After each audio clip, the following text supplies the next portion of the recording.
don't fill this out, we can't use it for political things. We can only use it for meeting things. We really want to use it for political things, so please fill it out. Also, we have some notes, meeting notes. We have all kinds of things that are coming up. Block walking, we have a campaign. If you want to run for an office, we're going to teach you how to do it. So there's lots of information on there. On the back, there's a list of county offices that are coming up. There's another sheet of paper that has lyrics for the 2 songs that we're going to sing. And at the table, over by the cookies, there is a Texit petition, say that 3 times fast. If you would like to sign it, that would help us out. Over on the wall, by the entrance, there are some maps that you can find your precincts, your voting precincts, if you don't know those. On October 27th, if you don't know, we are having a governor candidate forum. Chad Prather, Alan West, and the Army Farms are all confirmed. It's going to be amazing at the Denton Convention Center. The Decatur Convention Center. Our next meeting is September 6th with Sid Miller, and that's his birthday. So come on out, we're going to have cake. It'll be great. And also, we started something new. We're going to give away a flag at every meeting. We have the speaker sign it. So Konni Burton has already signed the one. It's hanging up on the wall. So we're going to do, you want to go ahead and... Andy Hopper, you want to pull the name for me? Let's see who won this flag.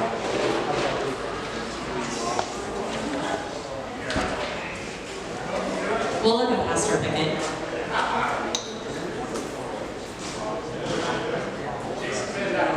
Jason Van Dyke? Yeah. Okay, you won the flag.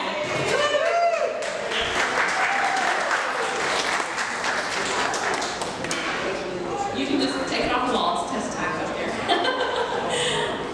All right, we're going to have Pastor James Martin of Rise Church come up and lead us in prayer.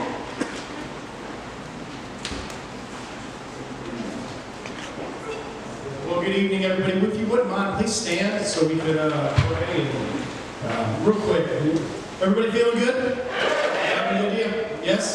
Let's pray if you don't mind. Father, we thank you so much for this great day that you've given us. Thank you so much that this is the day that you have made, and we will rejoice and be glad in it. Father, I want to just pray for wisdom. I want to pray for understanding, Lord. And I also want to pray for all of our leaders, every level, from federal to state to local, Father. I pray for the Holy Spirit to move in them, for wisdom to come upon them. And I pray, Lord, that your values and your kingdom would advance in Jesus' name. Thank you for this evening. And Father, we just ask that you would just move with us. Thy kingdom come, thy will be done on earth as it is in heaven. In Jesus' name. Amen? Amen. Y'all remain standing. Bill's going to come and lead us in a couple of people. Thank you, Pastor. Don't you love when the pastor prays and he says in Jesus' name, in the middle of the prayer, everything's done. You go to put your hat back on and he's like, oh, it's still going. Every time. How are y'all doing? Y'all want to sing a Texas song? Yeah. Because that's why we're here, right? A great state of Texas. So I'm going to sing a couple songs tonight. We're going to use some of that energy that you got in this room tonight. We're going to sing Deep in the Heart. And then I'm going to calm you down, because that's what the musician's supposed to do. It's supposed to work you up and then calm you down so you listen. All right, here we go. The stars at night are big and bright. Deep in the heart of Texas, the prairie sky is wide and high. Deep in the heart of Texas, the sage in bloom is like perfume. Deep in the heart of Texas, reminds me of the one I love. Deep in the heart of Texas, the road leads well along the trail. Deep in the heart of Texas, the rabbits rush around the brush. Deep in the heart of Texas, come on, keep going. The cowboys cry, deep in the eye. Deep in the heart of Texas, some of y'all reading, doggies ball and ball and ball. Deep in the heart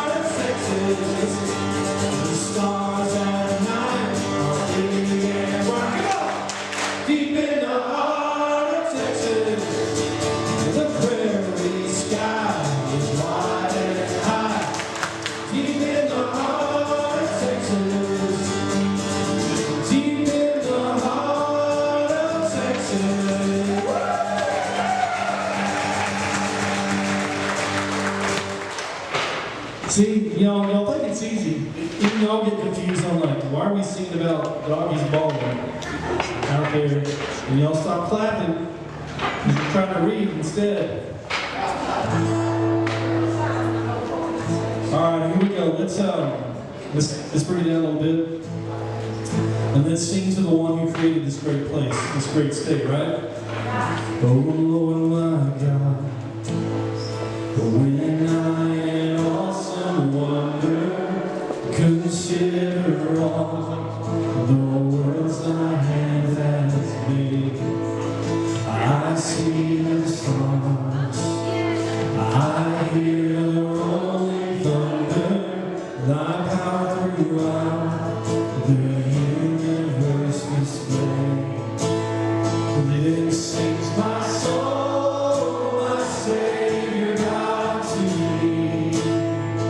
How great thou art, how great thou art. Then sings my soul, my Savior God, to thee. How great thou art, how great thou art. And when I think that God His Son not sparing sent Him to die, I scarce can take it in. And that on the cross, my burden gladly bearing, He bled and died to take away my sin. Then sings my soul, my Savior God, to thee. How great thou art, how great thou art. Then sings my soul, my Savior God, to thee. How great thou art, how great thou art. Then sings my soul, my Savior God, to thee. How great thou art, how great thou art. Then sings my soul, my Savior God, to thee. How great thou art, how great thou art. Amen. You guys can be seated.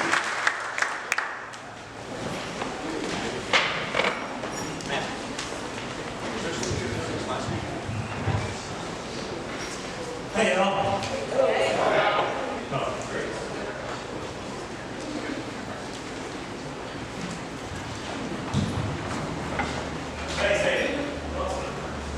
Hello. All right. Thanks for coming on out tonight. Hey, this is, we're going to have a few things to cover here before we get started. There's 3 speakers tonight, but a couple of them are a little bit shorter, but it's important, I think, for you guys to hear, especially one of them.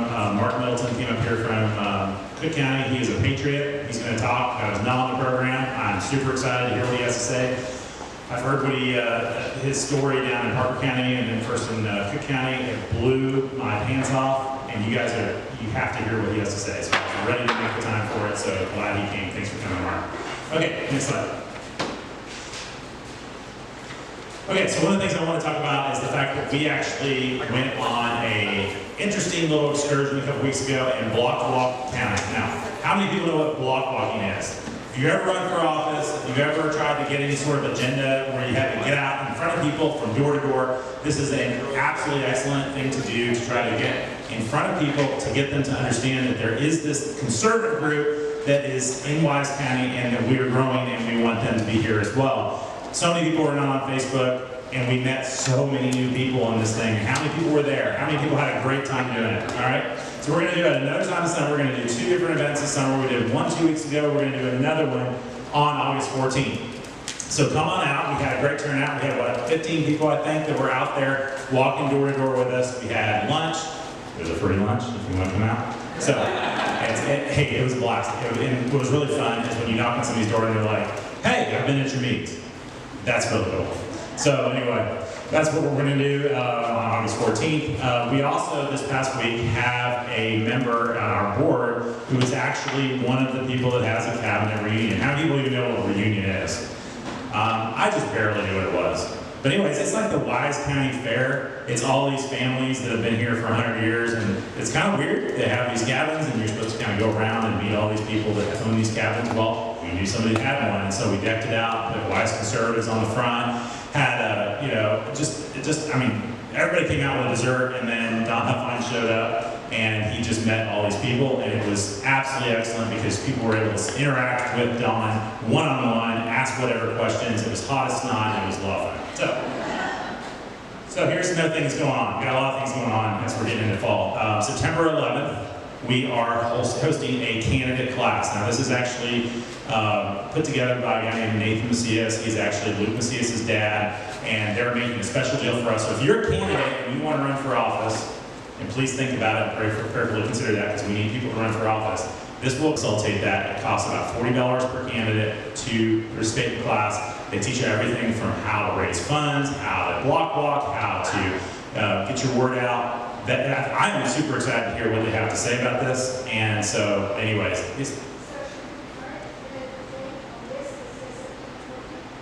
yes, because that's not, we're not going to do anything on September 14th. So it's going to be on September 11th. This is correct. Yeah. So this is a Saturday. September 14th is not a Saturday. So this is the right date. So please correct your little handout. Okay, as Amanda mentioned, we are hosting the very first, to our knowledge, gubernatorial forum for the 3 candidates that are running against Greg Abbott. Now, just so anybody knows, Greg Abbott was invited. He respectfully declines because I don't think he wants to actually recognize that he's running against anyone whatsoever. No, he had a staff member emails back, said, I'm sorry, we have too many things going on, we're not going to attend this forum.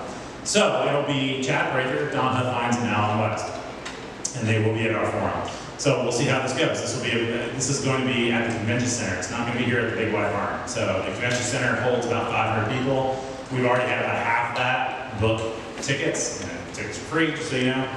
So if you're interested in going, make sure you get your tickets, because those things are going really fast.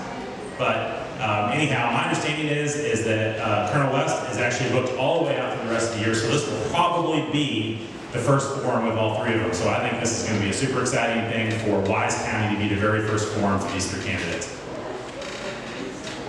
What's that? October 27th. So flyer was messed up on that one. My slides are messed up on that one.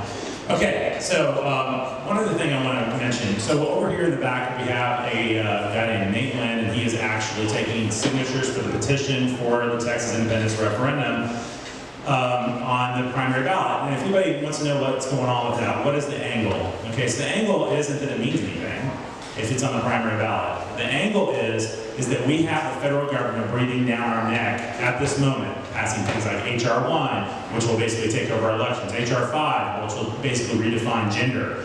The only way we're going to be able to stand up as a community is if we're actually meaning business. How many people have ever had a bully try to take something from them, milk money, when you were a kid, and this bully's breathing down your neck, and the first thing you say is, I want my milk money, but I'm not willing to punch you for it. You're not going to win that argument. It's not going to happen. If you take anything off the table with any negotiation, that's one sure way to make sure that negotiation fails on your behalf. So the angle of having this backdrop of basically standing up for our independence is not mean that you're anti-American or that anything is you're being treasonous. It's meaning that you believe the opening words of our Texas independence, our Texas Constitution, which says Texas is a free and independent state, period. And it's subject only to the federal government insofar as local rule is not impaired. Well, you know what? I think our local rule is impaired.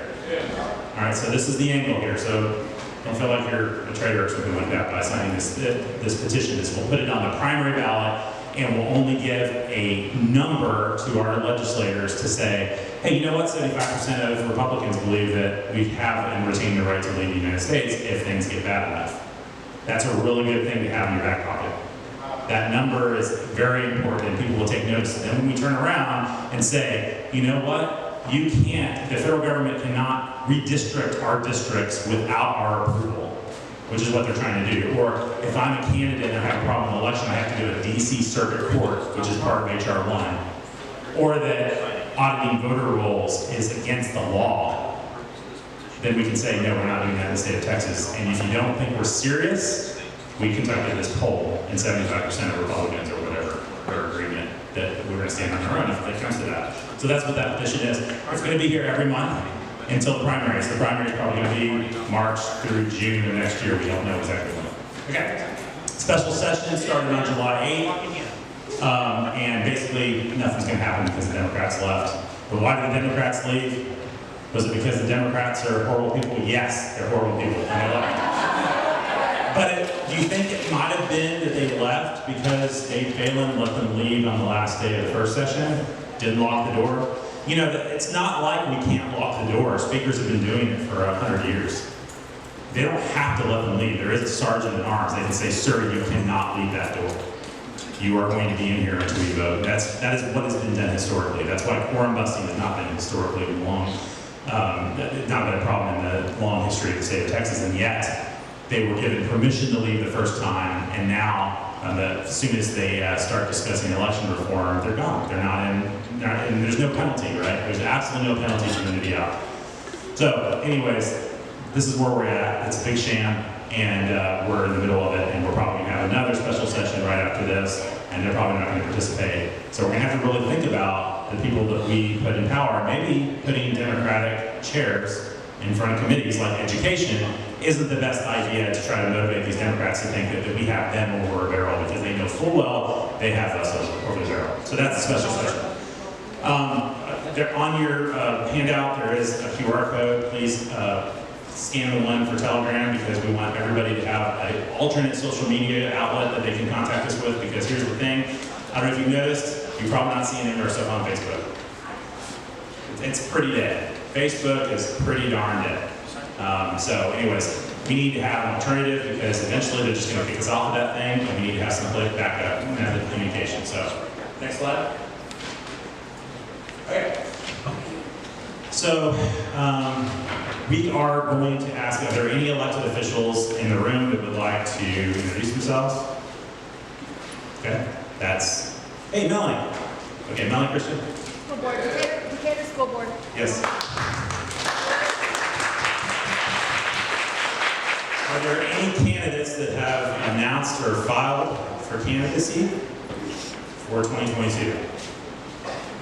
Okay. So just so you know, we always let candidates introduce themselves, 30 seconds to a minute, no problem at all. If you're a candidate, come on up. Hopefully we'll get some of those folks in the next few months. Next slide. Okay. Let me bring up one thing here before Mark, and actually we're going to let Traci speak first, so these slides are out of order. Go to the next slide. Let me bring up one thing that's going on here in Wise County that I hadn't planned on speaking on, but I think it's important. One of the things we've been doing since we started this group was trying to get control of our precinct chairs in Wise County. We have 25 precincts in this county. How many of you know what a precinct is? I didn't know. All right. So it turns out that the GOP is organized such that you have a state Republican executive committee, and then you have district executive, or basically district conventions, and then you have county executive committees. And those are made up of precinct chairs. Your county is divided into so many precincts based upon the number of people in your county, and it also has a county chair. Okay, so we have that structure, county chair, and then we're supposed to have precinct chairs. Well, we've been asking multiple times as we've gone through the year. I've asked our county chair, who are our precinct chairs? Because the Secretary of State says we have no precinct chairs. And I have gotten no answer. And it's been a repetitive thing. After about 3 or 4 interactions where I've gotten no feedback at all from our county chair, who said that we have precinct chairs and we don't. I called the state GOP. The state GOP says, you have no precinct chairs. There are none filed with the Secretary of State. There have been none filed with us. We are not aware of any precinct chairs. As of this moment, Wise County has no precinct chairs. So 25 precincts, no precinct chairs. So then we started the process saying, okay, well, this is what our group is for. Our group is to be able to empower conservatives in Wise County. And so one of the things we did is we started reaching out to people who came to our meetings and said, hey, a lot of you got calls. Said, hey, you've attended 2 or 3 meetings. Would you be interested in running for precinct chair or being a precinct chair? And we got about, I don't know, 25 or 30 people. Some precincts double up. that actually maybe closer to 40 people that want to be precinct chairs. We said, this is great. So then I said, okay, well, what's the next step? So we consult some people who have done this in other counties, and they said, in fact, the next step is to have those precinct chairs write a letter or an email to the SRECs, which is the State Republican Executive Committee leaders, and we have two, Deion Starnes and Britton Brooks, as well as Eric Marnie, the chair. Because you can actually be placed. If that seat is open, they have an obligation to place you in that open seat because we want as much representation as possible. So we've done that. It's been a month, have received nothing. So, I just want to keep you guys abreast of what's going on there because we have a letter that's going around and it turns out that the state Republican Party is going to probably make a statement about this. And we want to make sure that they're armed with all the facts and all the information. Because this is the largest county that anyone's heard of that has no precinct chairs. So this has all gone through, and we kind of got to last Friday, and it was kind of all quiet, no one had heard anything, and then I logged in this morning and checked the Secretary of State, and there's banned 8 precinct chairs. None of the ones that we requested. 3 of them are family of the chairman. So that's true. And so that's the situation we're in. So anyways, we are basically very vocal about this, that we feel like these people that have been asking for a month should have been given the time of day. Not one has received any callbacks. So we have a letter that expresses our grievances. It's going to go to Matt Rinaldi, who is the new GOP chair, which is now standing thing that Matt Rinaldi is now our GOP chair. I'm so excited about that. Okay, so I want to introduce Traci Jenkins. She's got to get out of here, and she has another engagement, but I want her to get up and talk about critical race theory. I heard her down in Fort Worth, and she was amazing, and her ability to sit there and talk about what is facing our schools at this very moment, the indoctrination that's going on. She's very up on all the things that are going on in Tarrant County, and I want to have her come up and speak to us.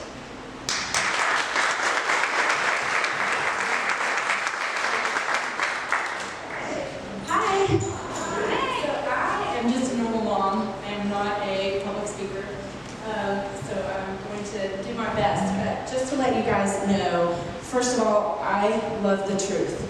I have something in my soul that loves the truth. I love the Lord, and that's why I love the truth. So whether you're a believer or not, and I would think most of you are, or else you probably wouldn't be a conservative, you would at least share biblical values. So I want to let you know that I'm a parent of 3 children.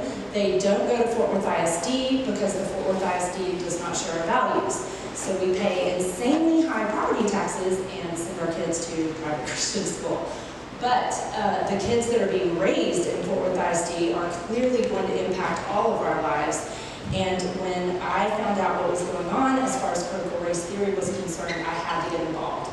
I went to a school board meeting. It ended up being on Fox Local, and then I was on Fox News Primetime and Fox and Friends with a couple of friends, detailing what had been going on. And of course, Fort Worth ISD superintendent and the school board president and the spokesperson says there's no critical race theory going on in Fort Worth, but they've spent millions of dollars on teacher training, courageous conversations, and $2 million on salaries alone for diversity and inclusion officers that are implementing woke ideology by any name in our schools.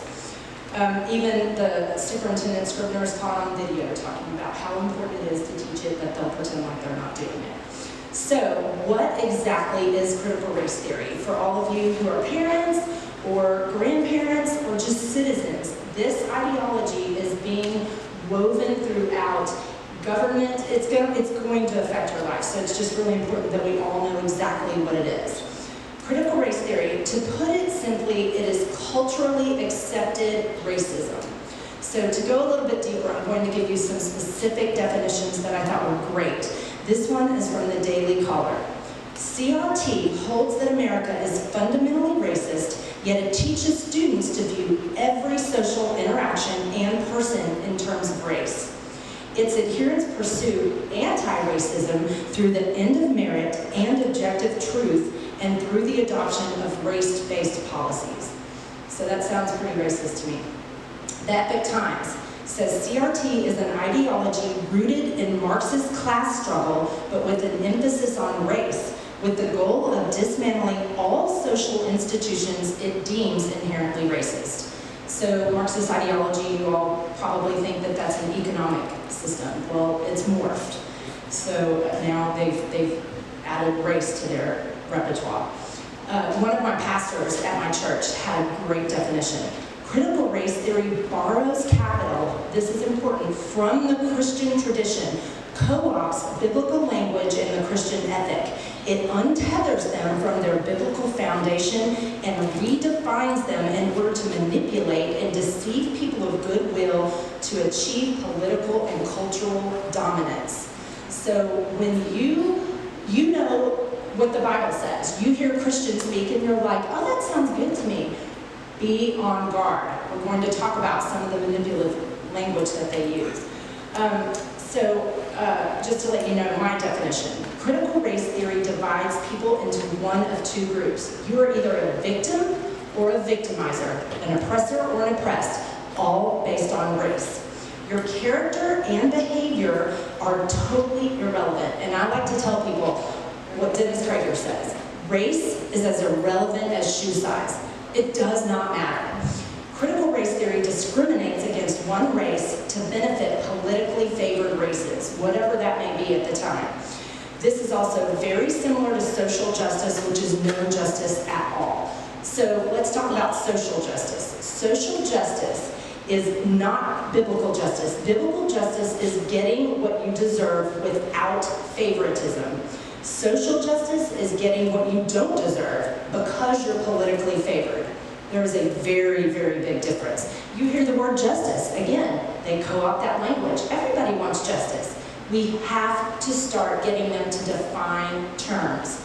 They will not do it because they will out themselves, but you gotta hold them to their feet to the fire, and people will recognize that they're deceiving and lying when they will not give you a proper definition of what they're talking about.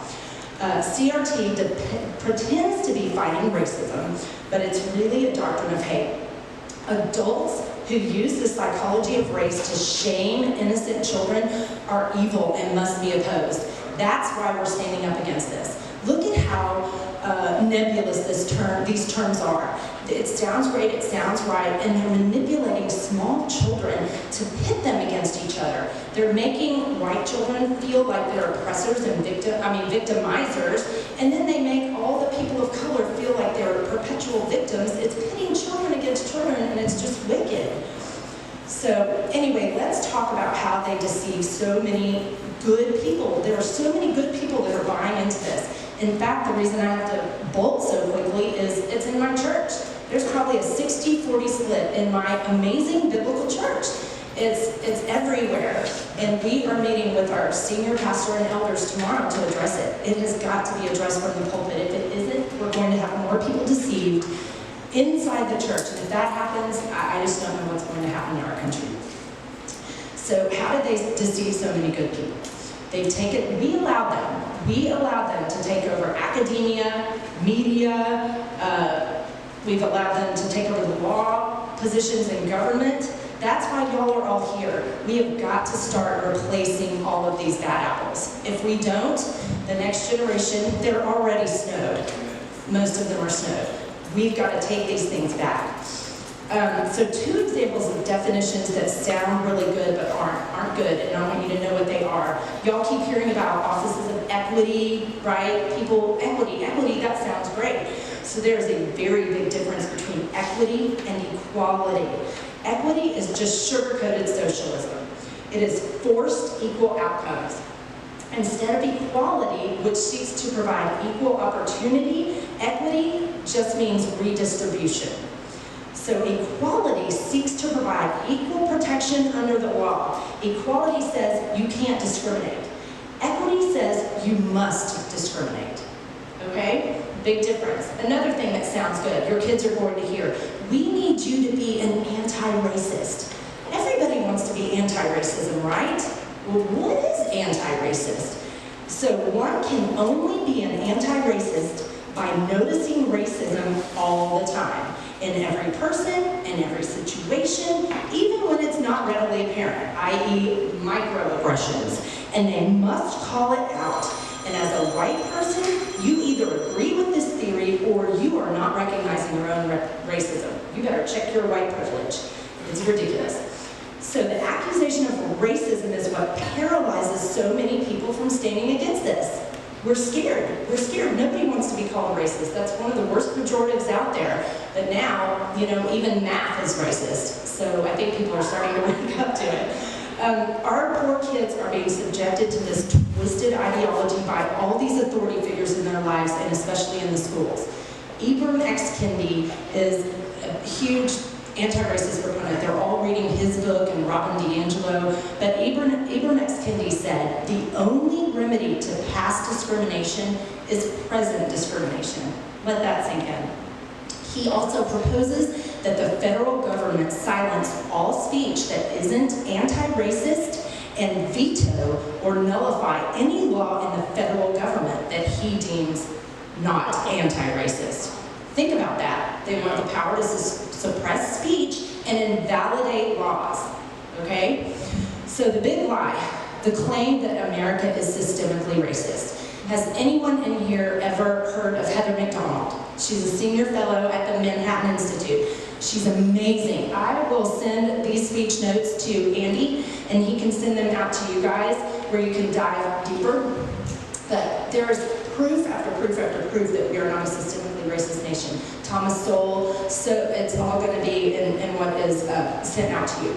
But no one disputes that there's racism in the world. This world is full of humans. Humans are flawed. But there is, and there's going to be bigots in every society. It's not just in America. But racism in America now is mostly coming from the left, right? So systemic and structural racism would mean that we do not have equality under the law based on race. Historically, we can say that that was true, Jim Crow laws, things of that nature. But who is the party of Jim Crow? Who is the party of slavery? Democrats. They don't want to talk about all history. They want to talk about a twisted, revisionist lie about American history. That's right. We need to be aware of that. They teach that all our institutions are irredeemably racist, that it's in our DNA. Y'all all remember the words that Obama said. He wanted to fundamentally transform America. Yeah. Do you want to fundamentally transform something that you love? No. No. So clearly they do not love us. Like I said, math is racist now, science is racist, capitalism, property ownership, reliance upon evidence is racist, meritocracy, and do you know, y'all, I just read that the New York Times positively reviewed a book that said that air conditioning is racist.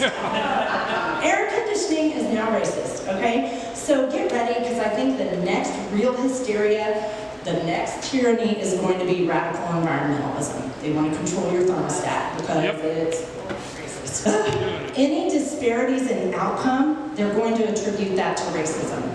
So Thomas Sowell is my favorite. He's an African-American economist, brilliant and wise. If you can read anything from him, grab it. Listen to what he said. Racial discrimination cannot be used as a blanket explanation for disparities in outcomes or in academics, employment, income. Certain attitudes and behaviors have a much greater impact on achievement. Multiple minority groups have had great achievement and success based on these behaviors and attitudes. So, for instance, this is me now, not him. CRT proponents completely ignore the role of good choices, such as raising children in a two-parent household, effort, ability. The fact that they deny is that good ideas and good values produce successful results. So if you see a disparity, can't be anything except racism. So what Thomas Sowell also teaches is, how do you prove if a theory is correct or not? There's 3 questions that we all need to memorize to ask. What is your evidence? What is your evidence? Compared to what? And what is the cost of what you're asking us to implement? If we got them to answer those 3 questions, they would be shot out of the water immediately. Good things to remember. Let's see. Okay, is it? Oh wait, I wanted to say, about microaggressions. Okay, microaggressions. Sorry, I have really bad sight. Okay, think about microaggressions. There is so little racism in America that they have to create that, right? It's causing offense where none exists, just to create division, division, division. Who is the the author of dividing and splitting everybody apart. Marx and ultimately Satan himself. So he creates chaos and destruction. Millions of Africans have moved here. Millions would love to. Nigerian Americans are among the most prosperous groups in America, and the richest African Americans to ever live on earth live in our country. Are we systemically racist? No. It's so clear, so obvious. So now, is it being taught in your school? That's what we all need to figure out as parents, grandparents. You've got to ask to look at the curriculum. You've got to look at their homework. Go to the ISD website. I found our school board president just going through his own website. He had an organization that teaches CRT, and he gets paid $25,000 a pop to go do it. But they don't want to teach it in Fort Worth ISD. Yeah. And I also saw the superintendent singing its praises on a video, but he denies being an advocate as well. So just do your research into your schools. So they're going to say they're not doing it. Why? Because parents will go, oh, they're not doing it. They say they're not doing it. They'll turn a blind eye and move on. Do not take them at their word. This is a very stealthy agenda, and too many people are being snowed by it. So how do you fight it? Learn the truth about the ideology and its roots. The roots. Critical theory started in the Frankfurt School in Germany in 1937. It was started to be a way to bring Marxism to the world and to teach that truth is relative. So that's the roots of this ideology. But it morphed out of economics because that was failing, and now they've turned it into a racial thing. So learn the roots. Don't fall into their language traps. They know now that people are on to them about critical race theory. There have been parents all over the country talking about it at school board meetings. So what are they doing? They're calling it something else. Be on the lookout for words like social justice, equity, anti-racism, SEL, which is social and emotional learning, whiteness, white privilege, intersectionality, systemic racism, white fragility, equity, anti-racism, collective guilt, affinity spaces. So just, there's more and more and more. And what I'm sending to y'all, look up Christopher Rufo. He's got a list of all of these terms to be careful about. Third, stand up to this woke crowd. You have to stand up. Time under tension builds strength. It's going to be hard at first. If you shrink away from arguments, you're going to stay weaker. We have got to step out there and do it. They are going to come after you. They're going to call you a racist. They're going to call you ignorant. You've got to get to the point where you don't care. You know what the truth is. Stand on the truth. Be ready for those lies that they're going to tell about you. Let's see. Sorry. Oh. Okay, so you need to care more, obviously, about what God thinks than what man thinks. That's why we're in the position that we're in. That's why it's not being taught from the pulpit. They don't want to offend. It's not like you have to talk about critical race theory, but you can talk about the truth of what is being done by ideologies in America that oppose God, that oppose the Word of God. Why is this not being taught from the pulpits in America? It's dumbfounding to me.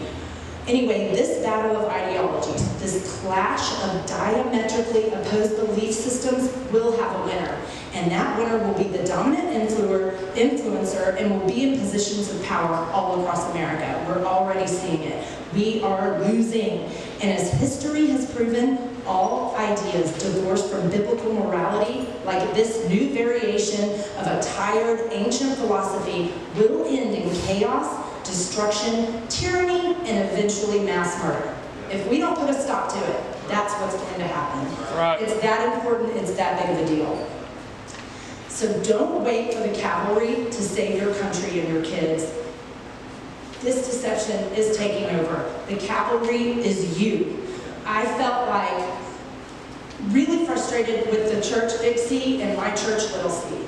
I was really angry and frustrated, and I felt like the Lord said to me, you're the church.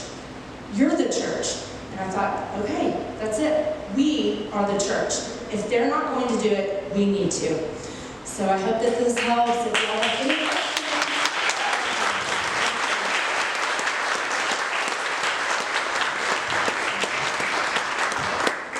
Hey, if anybody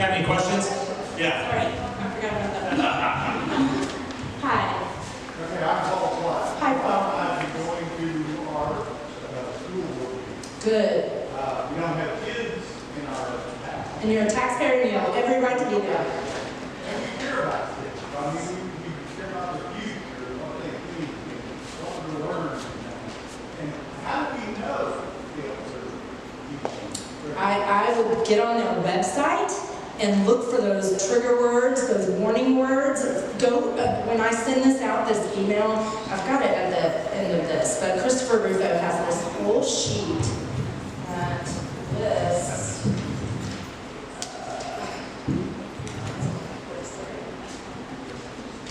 okay, here we go.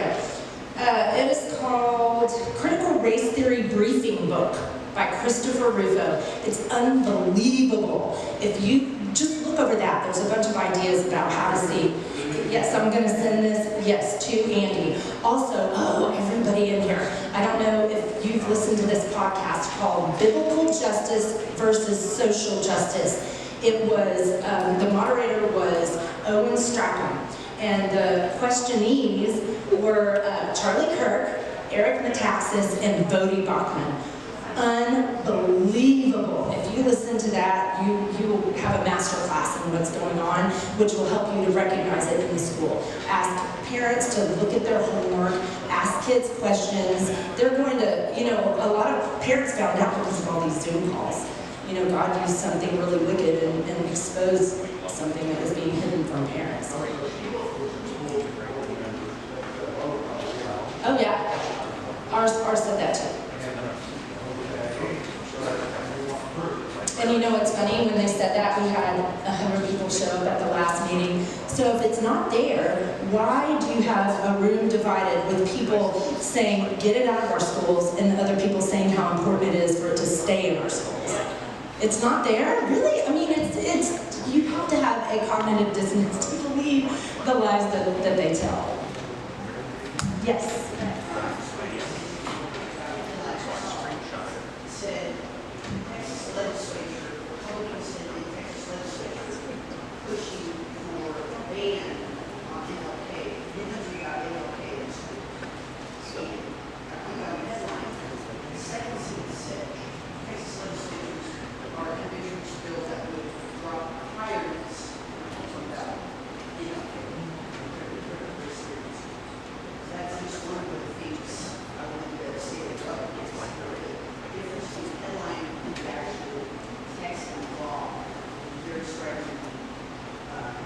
That brings up a good point that I know that a lot of people say, well, didn't the governor say that they can't teach critical race theory? Guess what? They might not have it as part of their curriculum, but they're still teaching it. Don't think that that is going to cover you. It doesn't. It doesn't. So when you said that they couldn't teach MLK, is it because he says not to judge by the content, by color, but by the content of your education?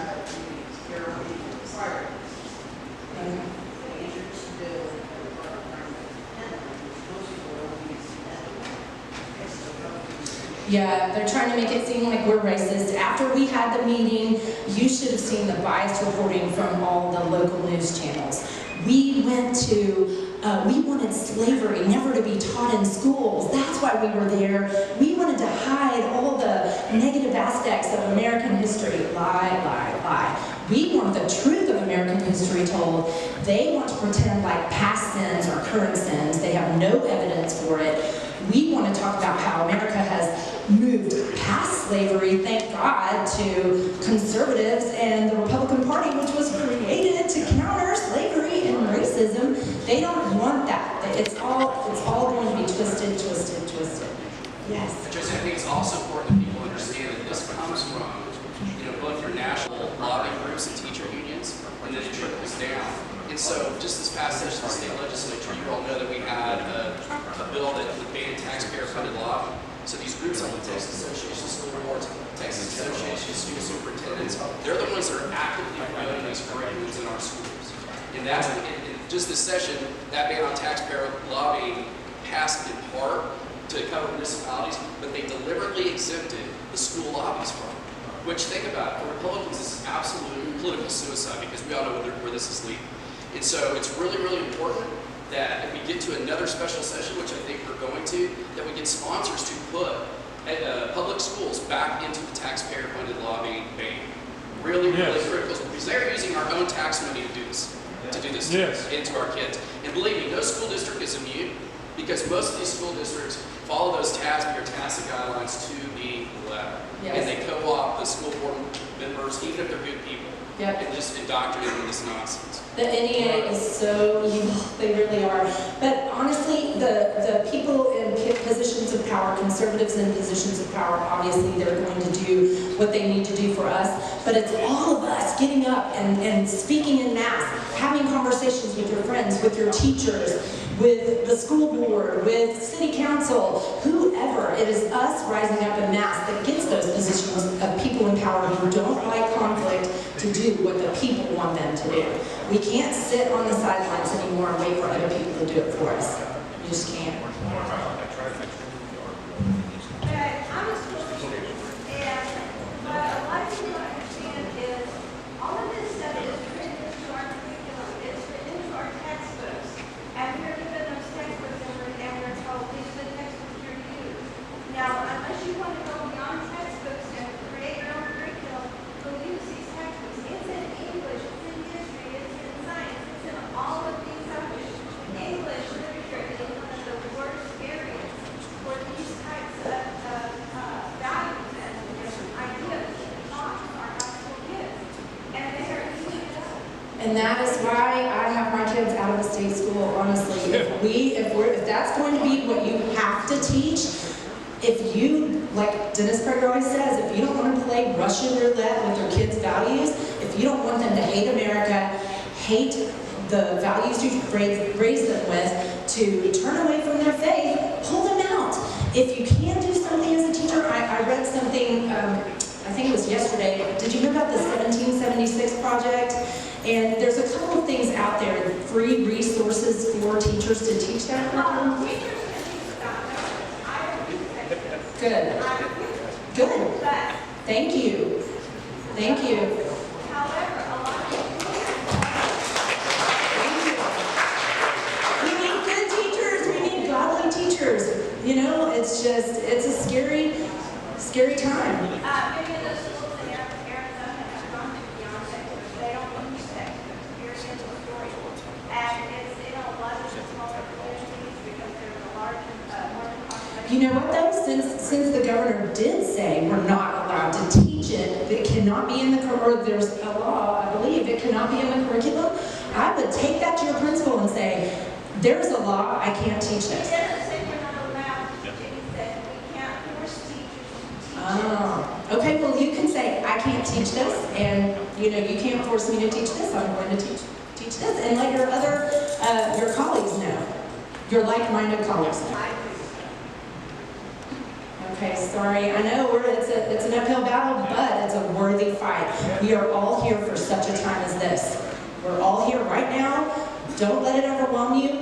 You know, I just always think about Peter. He looked at the waves and what happened? He sunk. Keep your eyes on the Lord. Do what is right. Stand for truth. You won't sink.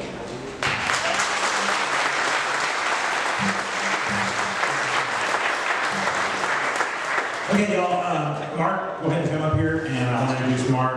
Real quick, if you are interested in being precinct chair, that thing that's coming around, the petition, please read that. Please sign it. I didn't say that before, but put your hand up in the air if you're interested in being precinct chair and you haven't signed that, because Patty's going to go around and put the chair. Keep your hands up 1 more minute so she can kind of take the matter.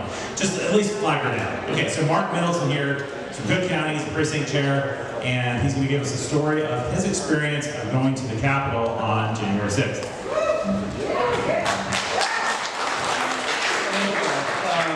I do want to say, though, if you want to be a precinct chair, it's not a giant commitment that's going to take every day of your life or anything like that. So please do it. The county needs it. If you live in Cook County, we need it too. Anyway, okay. January 6th. So me and my wife went with a loose group from the DFW region up there, and me and my wife on that day actually were able to get to the only barriers that were existing at 1:30 in the afternoon, which were up on the Capitol steps. In that,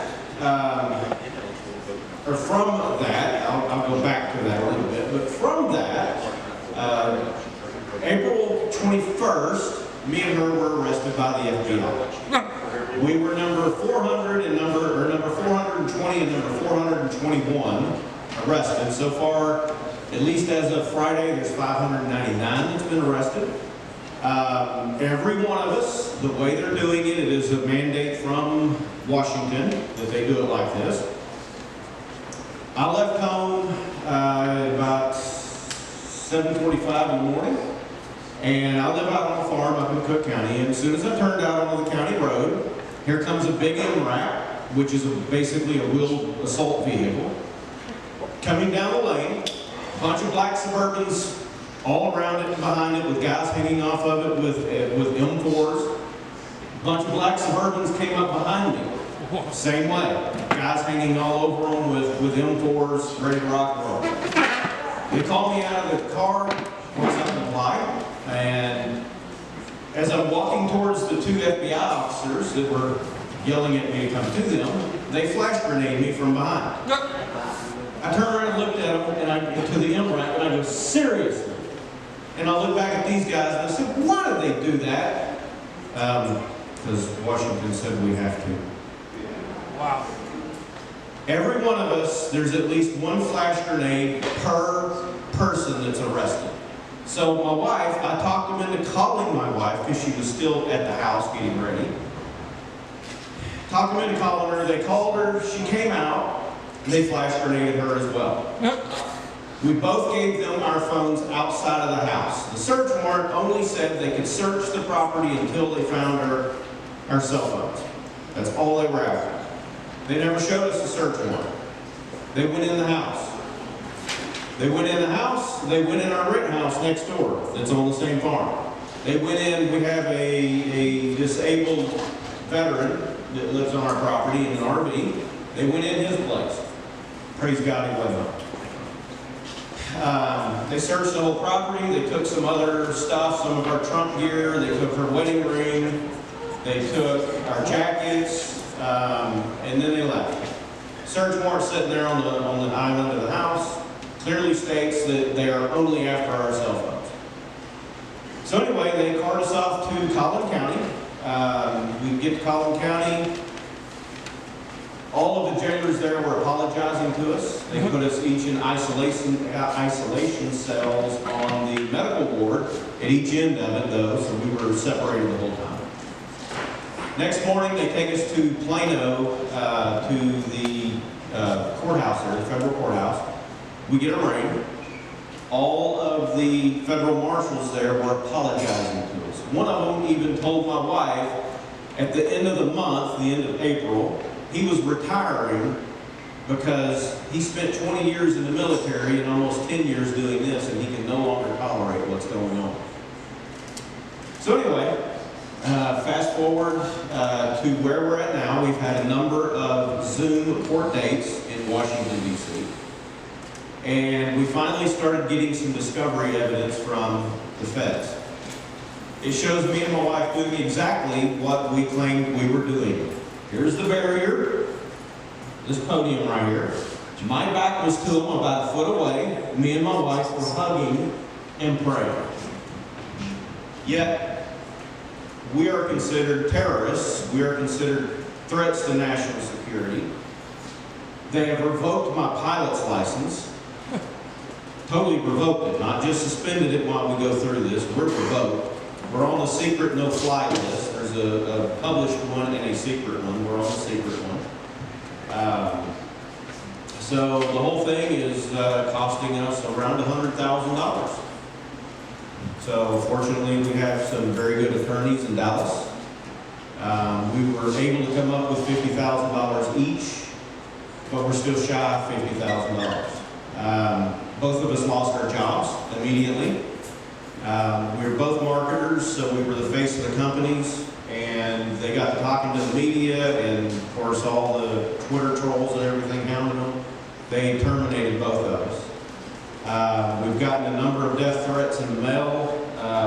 Just got one the other day. And our LinkedIn's, our Facebooks, everything were full of death threats and hate speech and all kinds of crazy stuff. And the feds then got with Facebook and shut down our Facebook accounts because they violated community standards, even though there was nothing on there left from from January 6th. So we deleted all of that right after that happened. So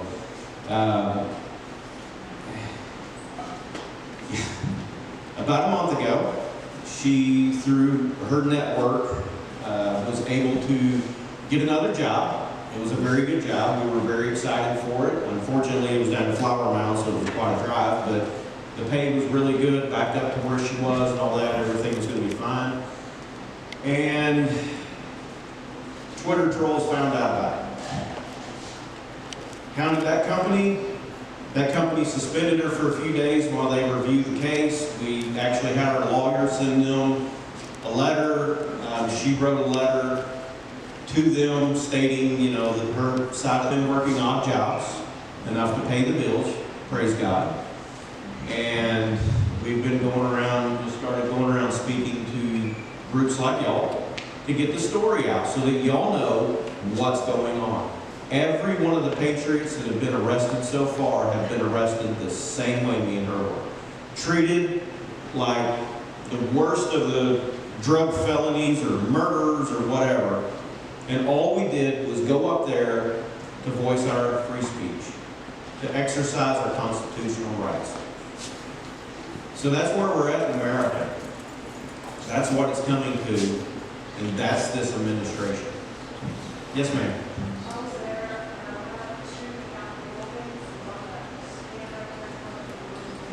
Yes, ma'am. There was the barrier there on the steps, so we were probably 60, 70 feet from the actual building where the barrier was, maybe a little bit more. Yeah, we did not go in. We did not have any weapons on us. We did not. And I left out the great thing about the cops. I'll go back to that. So we're up there on the Capitol steps. My back to them. I start getting clubbed, and my wife gets clubbed as well. The cops. And then when we turned around to block the clubbing, they pepper sprayed both of us, and other patriots grabbed us and pulled us back.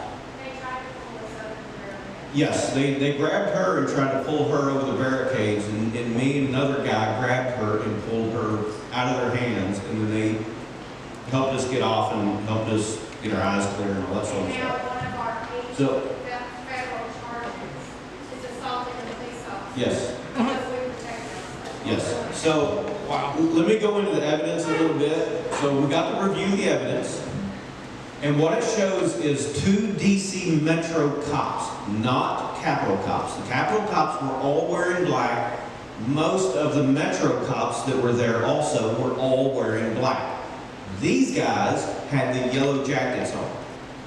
They were going, we have an hour and a half each of their body cams. They were going through the crowd of cops, screaming and stirring them up, yelling, snatch them, get them, pull them over, everything else. And then they too, there's 2 of them, started walking up to the guardrail and reaching over trying to club people. One of them finally made it around to where me and her were and started clubbing us. That was our crime, being close enough to get clubbed. Wow. Yes. Any more questions? Yes, ma'am.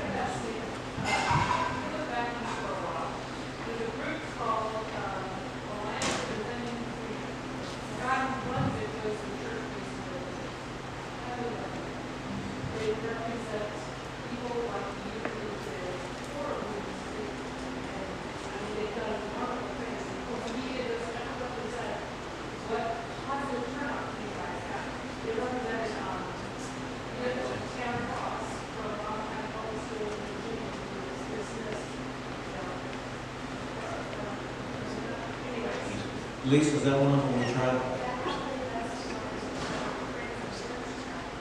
Okay. We've tried ACLJ, the Freedom Foundation, quite a few, and all of them have said they're not persecuting you because you're a Christian, and they're not persecuting you because of your First Amendment rights. So we can't help you. So we've basically been on our own. This is, kind of the state we're in.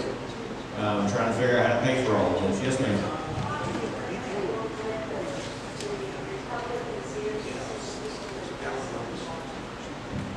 Because they're being terribly mistreated, and they don't want that out in the media. They don't want the Republicans going to people like Konni and telling her the truth of what they see in the pictures that they may get, because then the rest of us will know. It's like my story. Our evidence, the evidence itself is classified. The government conveniently classified all of the federal video that was taken that day, body cams, videos on the buildings, everything else, have classified every bit of it so it doesn't make it into the news. For Hoover back here and for Konni getting into the news. They don't want it in the news because the truth will get out. So, any other questions? Yes, sir. So you said that, and that's what I've been hearing. So how are they trying you without it being public? I understand in a principle all this. I'm not naive, but I'm just saying, how are they legally doing this? Is it the national Laws are no longer matter. Basically. Yeah, that's what I mean. Yeah. So right now, we've had about 5 court dates. They've all been either the arraignment or basically progress reports on the discovery. The AUSA, the Assistant U.S. Attorney, admitted last Friday, essentially, that the 5 videos we've got are all the evidence they have against us. They have some metadata that is pertinent to all of the cases that is currently still being redacted. They don't know when they'll be able to release that in the redacted form. But all of the video that we've been given, which is the damning evidence against us, shows us doing nothing wrong. Yes, ma'am. I'm sure they're getting it from Facebook. It's the building cameras all around.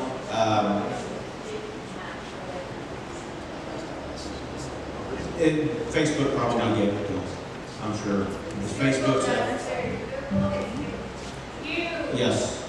Huge in releasing data off of people's cell phones. If you have an Android, everything that you've put in there about January 6th has been sent to the Fed. At least iPhone, Apple is not doing it yet.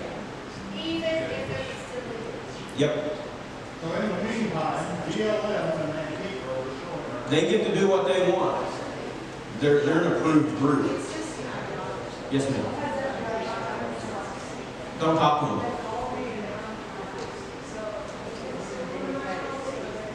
From some of the other patriots that that we talked to just the other day, yesterday actually, they've gotten visited, they've gotten phone calls. The ones we talked to did not talk to the feds, told them to get off their property. We're not talking to you. The feds haven't returned. I don't know. I hope not. I hope they leave you alone. The catch with us, the way they found us, was that the woman that went with us is a very good conservative woman up there in Cook County. I've worked the polls with her quite a bit. Her daughter is a raging lunatic liberal, a Biden burnout, or a Bernie burnout, and she found out we all went, and she's the one that called the feds and said, hey, you might check on these people. So they pulled our profile pictures off of Facebook, ran it through their AI system, and it popped up with those body cam images. That's how they knew we went. That's how they knew where we were. Yes, sir. Not that we know of. No one has said that. Yeah, just the ones that went. Yes, sir. My name's Jason Goodnight. I'm an attorney at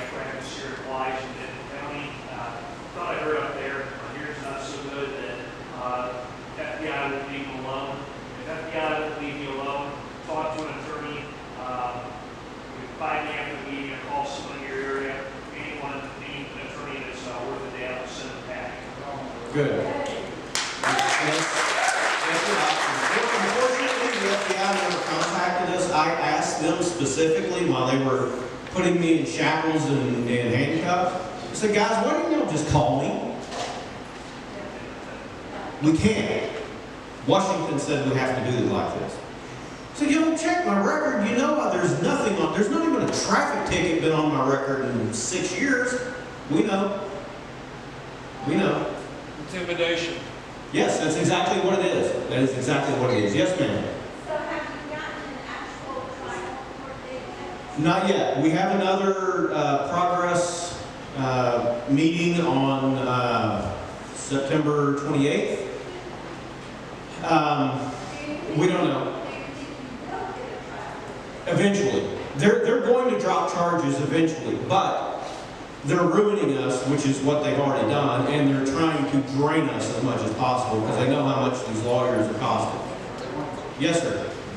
So you're saying these FBI agents are kind of sympathetic to what you do, I guess. Some of them? Most of them were. There were 2 of them that were jackwagons, the lead agents. So they're not afraid to stand up against Washington and lose their job, but they're okay with you losing your job. Well, that's a great story, too, because I sat in the car a long time with one of them. He was not a lead agent. He was just a driver. And I said, you know, we were talking about it. He was asking me questions, and I was being evasive. But I finally said, you know this is wrong. I said, at what point are you going to wake up and say, I can't do this anymore? He looked back at me, and the color just kind of run out of his face. Because he knew I had him pinned. He knew what he was doing was wrong. But what everyone needs to understand, we were in the way, and now we have been took down. You're next. Absolutely, you're next. Because we had enough, we had enough cojones to go to their town and their building and protest them. And they don't like it. Actually, one question, topic for you that they didn't. But how did they not throw you in the can like they did the other companies? Because our agents didn't push for it.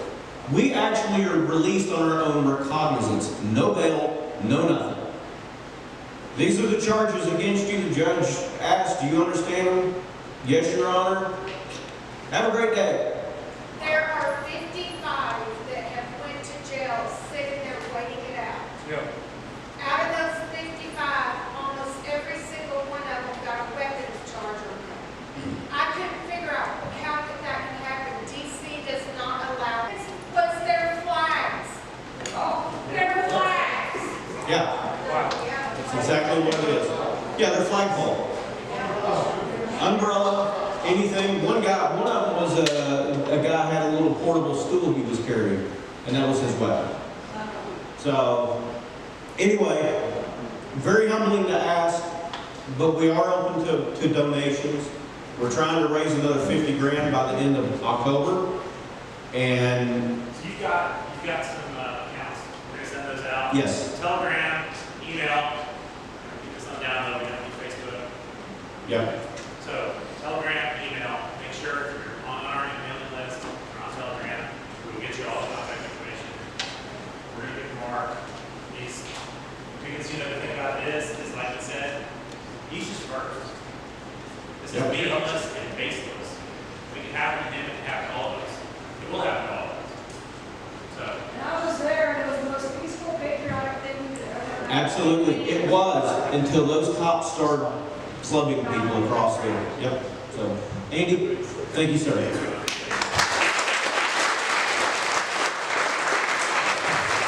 You know, I made this point this past week of the reading. How do you remember Alan Wesley came out and says, read Saul Alinsky's, Rules for Radicals, all right? So I started listening to that, and it's horrible. It's absolutely horrible. The thing about it is, how many people think that we'll know when the communists take over because the U.S. flag's going to come down? It's not going to come down. Because that's one of his bits of advice for his radicals. You know, we love the flag too. It's our flag. It represents all of our liberality. That flag's not going to come down. And when they come take your guns, they're going to have a U.S. flag on their shoulder. I hate to say that to you, and I know it's really hard to hear. It's very hard for me to hear. But these people that are persecuting Mark are not our allies.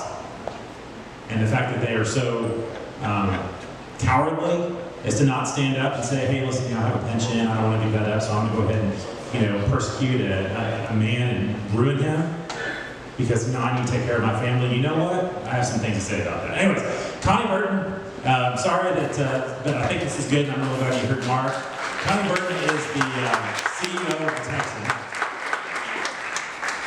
She is the creator of this enormous outlet that has changed the face of Texas politics. It really has. I read it. How many people read the Texan? Outstanding articles. Everything that's in there is well researched, is well presented, it's thorough, and no one can throw any stones about this being propaganda. This is completely thorough conservative news. And I've been reading this for years, and I never thought I'd get to meet Konni Burton. So, Konni Burton.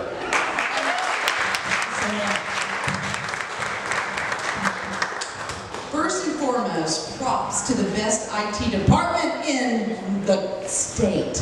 My gosh, y'all, I don't know where my cord is. I thought it was in my car, and I think I left it in the last place. These kids over here, I call y'all kids, anybody younger than 50 is kids these days, did some great work for me to put this all together for you guys. Let me move this. Hang on here a second.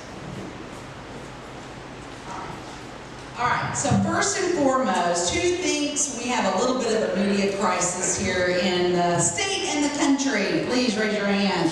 Yeah, I think we all agree. If you don't mind, Joe, if you'll start that. I've got a clipboard for names and email addresses. If you don't mind giving me that as it just goes around, we'll just send you a few more emails about what the Texan is doing. All right, next slide. I'm going to start off with this. The country is controlled by laws. This is a quote, by William Fedora, The Rise of the Republic. And I think this is absolutely spot on.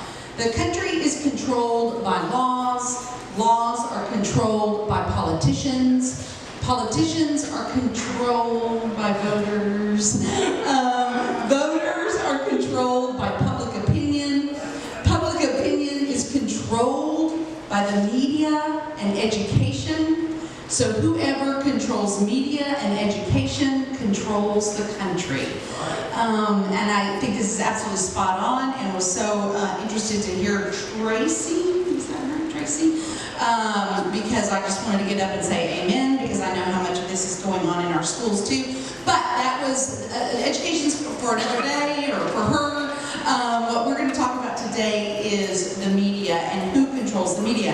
Now, I know y'all know who controls the media, but just to kind of give you a little bit of a, here's a compilation, I have a video here, it's a compilation of the media celebrating the Democrat lawmakers who ran to D.C. and are still in D.C. so they wouldn't have to vote on the voter integrity legislation during this special session that's supposed to be happening right now. So here is the video, and I think it's going to work. Oh no! Maybe it won't. It's working on mine. Still take back the best tech department.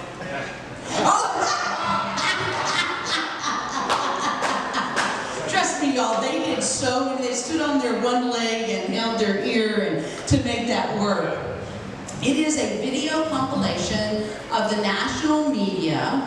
All of y'all have seen these before, all in a row, talking to people that they are interviewing, and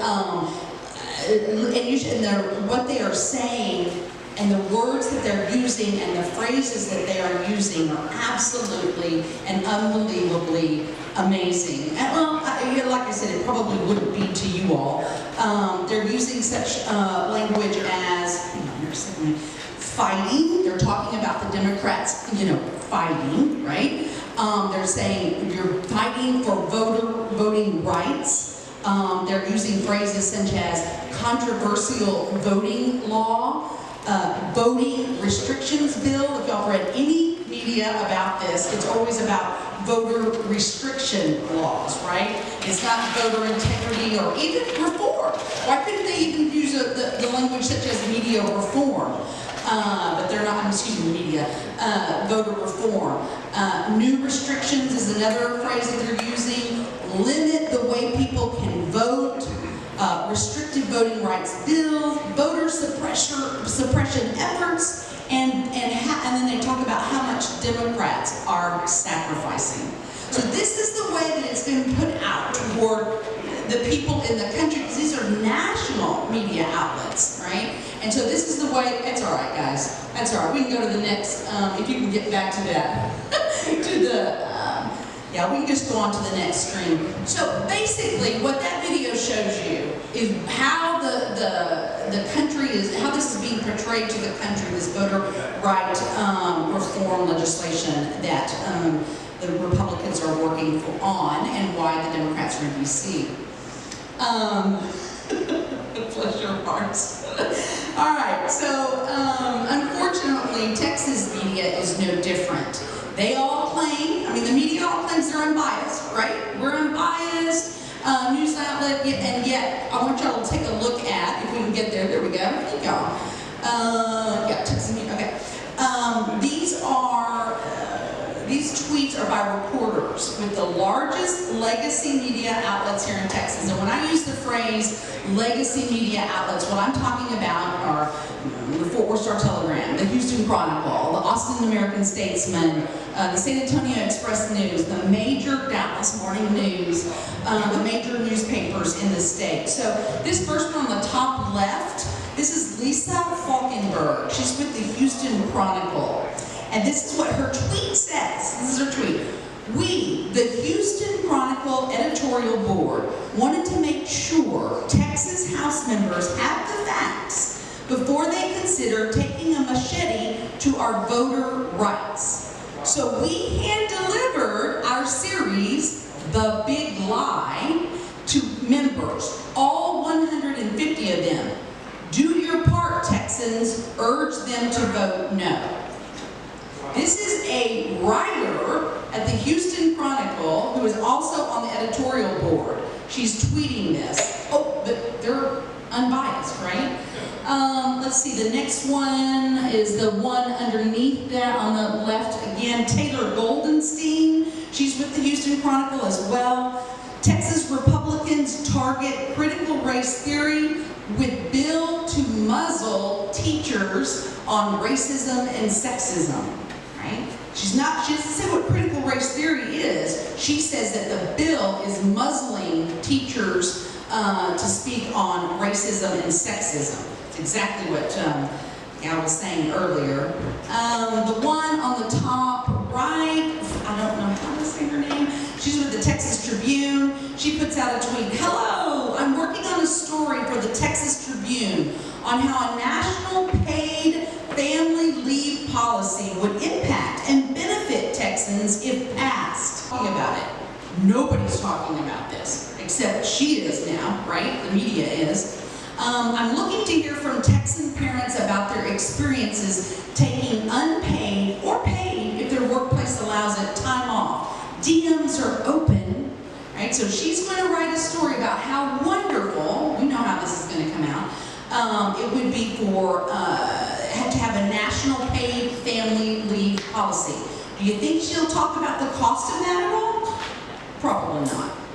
And the last one on this slide from Elena Roca, Texas Tribune. How many of you here know the Texas Tribune? Yeah.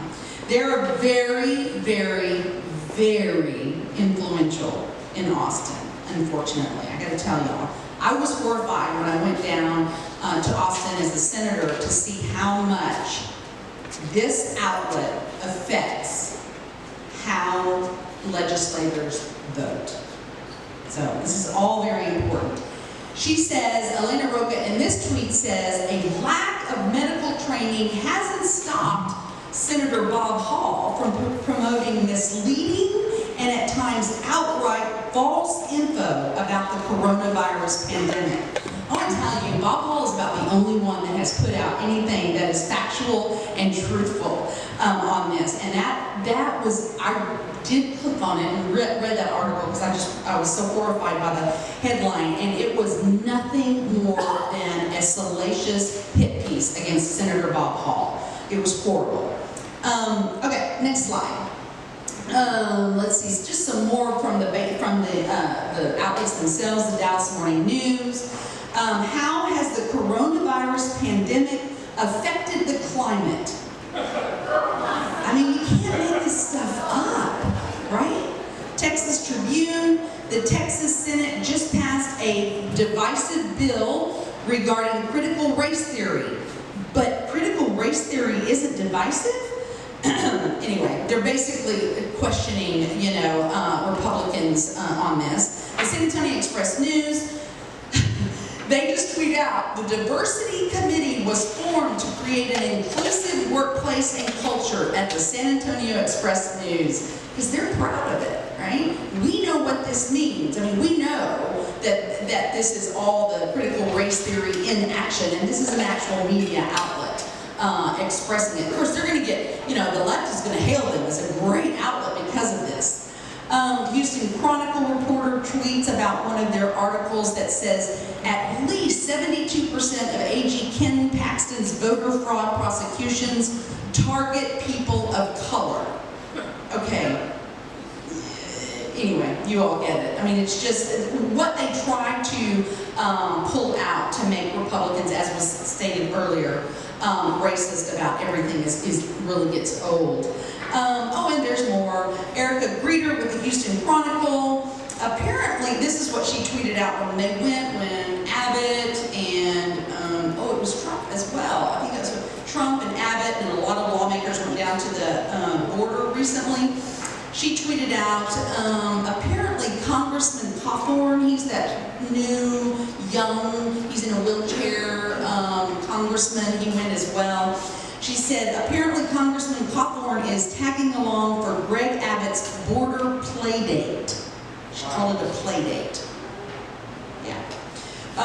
Then the Texas Tribune, in today's brief, said gender-affirming medical treatment for transgender kids would be considered child abuse under Texas Senate bill. So, I don't know if y'all have noticed, but the mainstream outlets are now calling sex change operations gender-affirming medical treatment. That's what they're calling it. Yeah. And then the Houston Chronicle, I just pulled this out. Ted Cruz maintains ties to right-wing group despite its extremist messaging. It's a Tea Party group. Right? Yeah, that's all it is. So, we have the national media. We know they're left of center. We know they push narratives. You know they're basically an arm of the Democratic Party these days. It's no different in the Texas media either.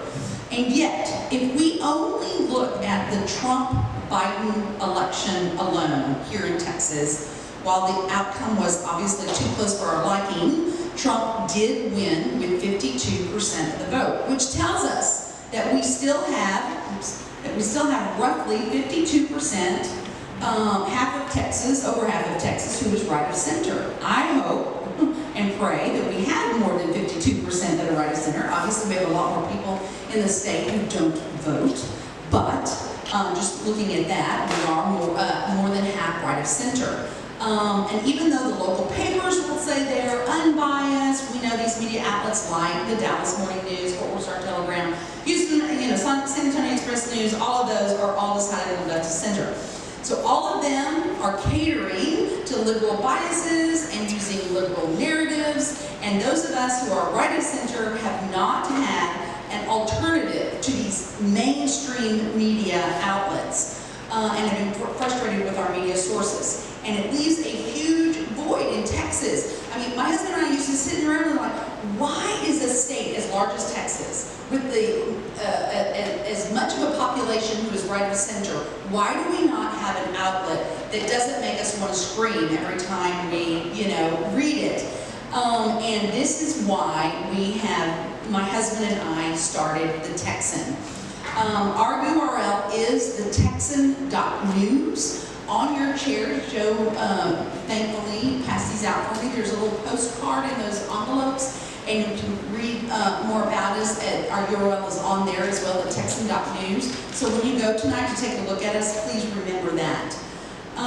You know, first I want to say, we all have to fight our fights, right? I'm so grateful. I was a conservative activist before I decided to run for office. I thought, this is where I want to be. This is what I always want to do. And then Wendy Davis was my senator, and I didn't want her to be my senator anymore. And so I ran for office and was a senator. I thought, this is great, this is what I want to do.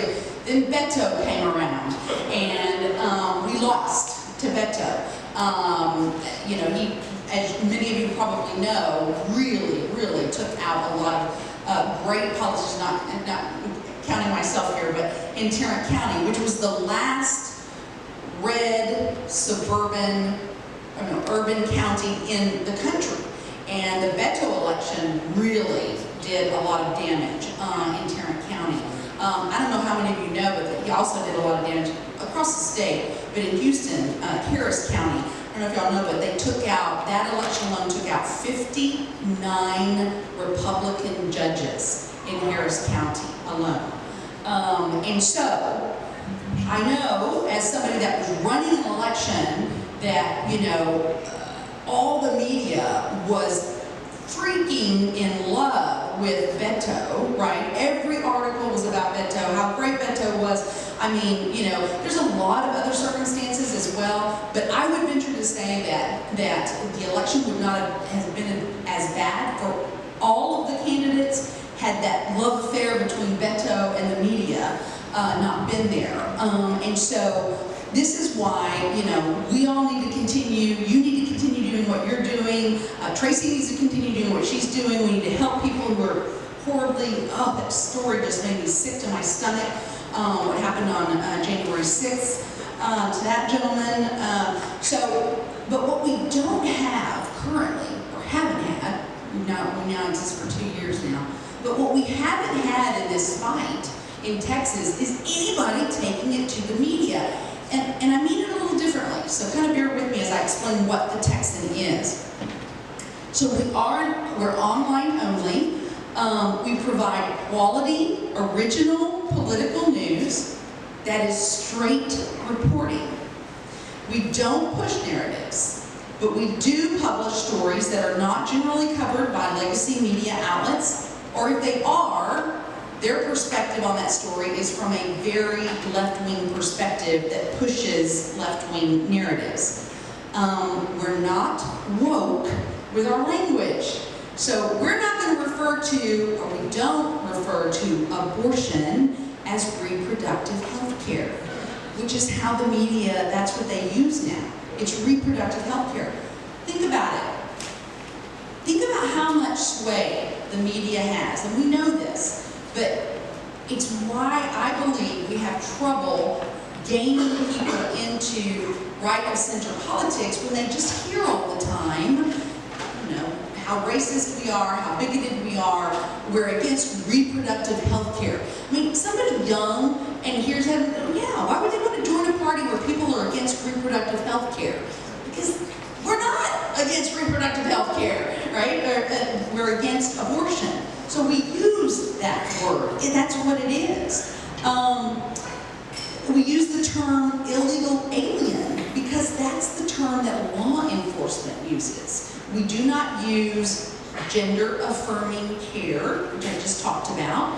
We say sex change surgeries on minors because that's what it is. It's not gender-affirming care. So again, when somebody reads, you know, something about the mother, gender-affirming care, that sounds great and that sounds good. It's no wonder that people go toward that side of the aisle. The Texan seeks to present you with the facts so you can make up your own minds regarding legislation, policy, and candidates. And let's face it, we all have differing opinions even on the right? And that's okay, that's part of it. So we present the facts so you can decide for yourself on these issues. I will tell you, we are strictly Texas focused. So we're not going to report on AOC's latest dumb tweet that she has. We don't care. And it's not going to make you a more educated voter in Texas, right? So we talk about federal, state, and local as we can get for as small as we are. But we're only Texas focused. In addition to our articles that we put out every single day, we have added features such as the Roundup, which is the one on the left there. It's a weekly news podcast that gives you a behind-the-scenes look into the most important, not so great. But anyway, we'll have that in there as well. And again, although we are right of center in our perspective, everybody who works at the Texan is right of center. We tell people that. Yes, we are right of center. So where the media acts like they're unbiased, and then they go out there and they tweet stuff that shows they're biased, we say we are all right of center politically. However, read our stuff. Point out to us where the bias comes in. We want to see it. And people can't, frankly. So we do not want to be, we are not a source for political opinion. There is absolutely no opinion anywhere on the Texan website. We're not here to tell you what to think. We will not endorse in races. The Texan will not endorse in races. And we are not an advocacy organization. So we have so many great advocacy organizations on the right, just like this group here is a great organization on the right. We have organizations that are for the life issue, fiscal issues, religious liberty issues. If you're getting their emails, I get their emails, you need to continue getting their emails. But those are advocacy organizations. So if they're writing you, they're writing for an end goal. Ours is we are here to compete not with these advocacy organizations, but to compete with the media, the mainstream media outlets who have absolutely no competition and continue to put out, whatever they want to put out, and they put it all out in conjunction with each other too. We exist to present the facts. We report on stories that are important to your pocketbook and values. And one of the reasons why I am absolutely adamant about that is, let's see, here. We want to not only reach libertarians, conservatives, independents, if they still exist, I don't know. But we also want liberals reading us, just like we have to read these left-of-center publications. We want liberals reading us too, but we want them to understand the stories from whence we are concerned. I'm tired of everything being presented as, if you are for marriage between one man and one woman, you're a bigot. If you are concerned about the border and want to build a wall, you must be racist, right? It's those stories, that's how they write the stories. We want liberals, and those that think that they are, to read these stories and understand the facts so that they can see, okay, let's see, the border has, these are the stats of people coming over. These are the stats for human trafficking. These are the stats for drug trafficking. That kind of stuff. Why wouldn't they want to know that? If they want a different outcome or a different remedy, okay, but at least they have the understanding that we want everyone to understand. These are just some stories, latest stories. We obviously we talk a lot about taxes. It's your money that's funding this stuff. This one here, this stuff, you think, oh, I like this one here. One of our reporters is writing a lot on this. Chapter 13, I don't know how many of you have heard about it. It's one of those insidious little things that goes on in Austin. I tried to get rid of it. Couldn't get Republicans to join me to get rid of it. But basically, your ISDs use it to dole out favors to corporations to move in, which sounds great because it's jobs, jobs, jobs, but it only burdens you, the homeowner, with higher taxes. And what we're really finding out now, because for whatever reason, This got by them this session, and it's going to expire, Chapter 13. And so what's happening is ISDs and corporations are working frantically to get these tax abatements in before it expires. I don't think it's going to expire. I think somebody's going to bring it back. But you're supposed to, they're supposed to make promises of, we're bringing in such and such a number of jobs.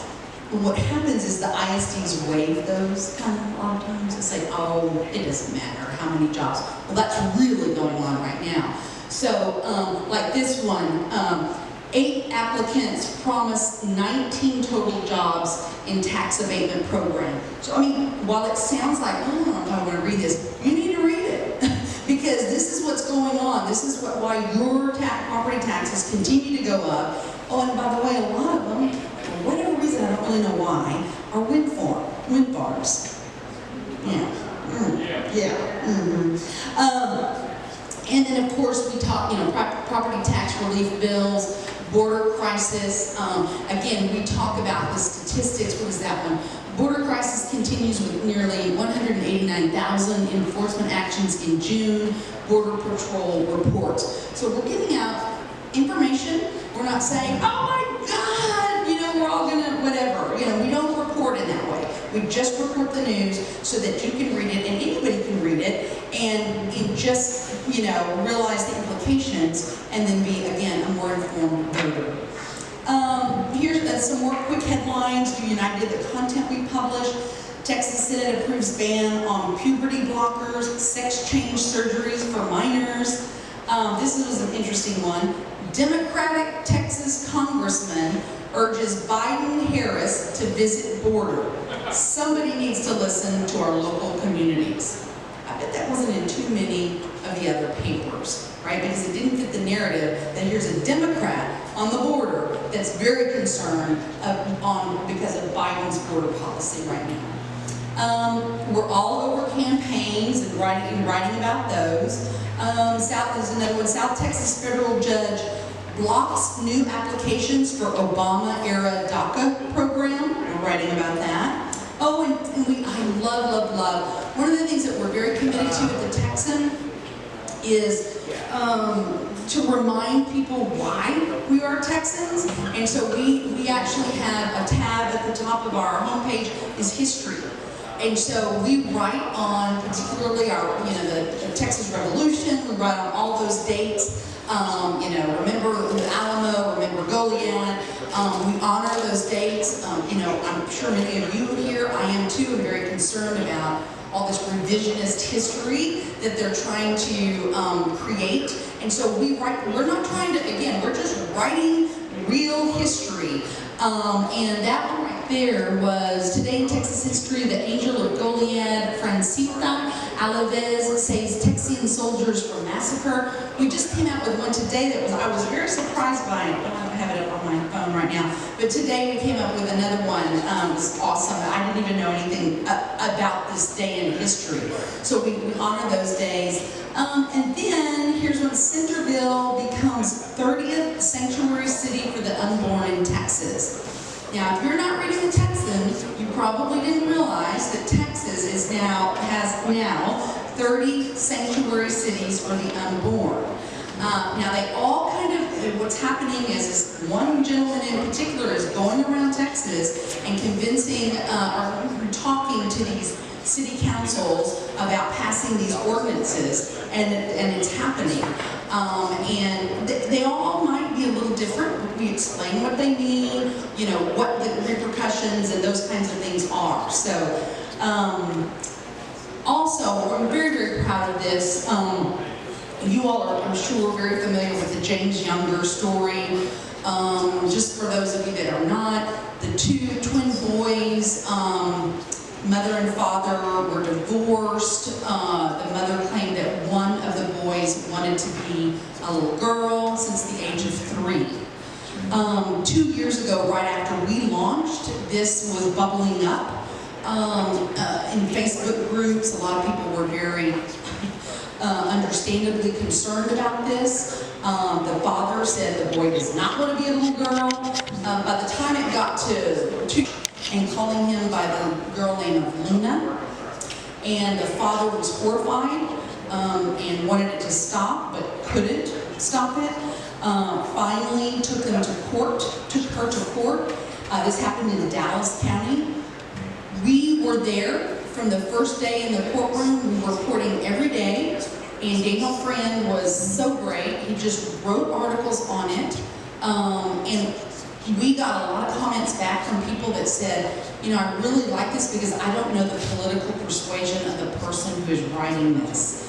We also got some comments from Democrats, like say on our Facebook page, said, you know, I'm a Democrat, but this is crazy, right? Half the time you can't get these, people don't know about these stories because the left of center media doesn't care to report them, right? By the way, did I say this? We were the only media outlet in Texas in the courtroom reporting on it. It was only after it blew up on social media when Governor Abbott tweeted something about it, Ted Cruz tweeted something about it, a lot of House reps tweeted something about it, because they were all very worried. Our reporting was linked in, I don't know, a lot of the big name, I think even Politico, because we were the only people writing on it. So we were linked in a lot of national publications finally when they were tweeting about it. So the reason that I bring this up now is because afterward, there's a lot more story too, but I won't tell you, go ahead. Afterward, when Dallas Morning News did finally write about it, of course they said Dallas child custody battle hinges on 7-year-old's gender identity, draws attention of Abbott and Cruz. That was the first time they'd written on it. It was after the court case and everything. It was the first time they wrote on it. But you see what they do, it's not so much about the gender identity, it's not about the boy, it's not about the, you know, it's not about the insaneness of the situation of the court case. It's about, oh, it draws the attention of Abbott and Cruz. And then the next one is, oops, I think if you click on, do others, it won't show up, okay.